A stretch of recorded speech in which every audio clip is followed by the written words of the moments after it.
Anong birth month mo? January. Sila yung malambing, masarap magmahal, pero madaling magsawa.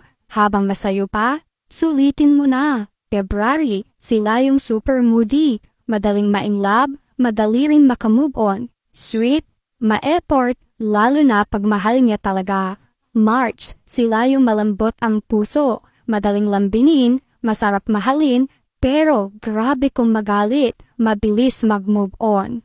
April. Sila yung grabe magmahal, todo bigay, todo effort, tahimik, pero mainitin ang ulo, mahilig tumingin sa iba, pero ikaw lang mahal niya. May. Madaling mainis, pero mabilis pasayahin, maliit na effort mo, natutuwa na, palaging may love life pero palaging nililoko. June. Mahilig talaga mga liwa, pero kapag nakita na niya yung taong mahal niya, loyal kung loyal yan. Masayahin pero doble ang sakit ang kayang ibalik sa'yo once nasaktan mo. July. Sila yung mga taong hindi mabilis magtiwala, handang masaktan, mapasaya ka lang. Slowly, iyakin, emotional, mahilig magtampo. August. Joker, abnormal, pero may tinatagong problema, masarap kasama, masayahin, hindi showy, sakto lang magmahal. September, stick to one, loyal, pero madalas lokohin kaya matigas ang puso,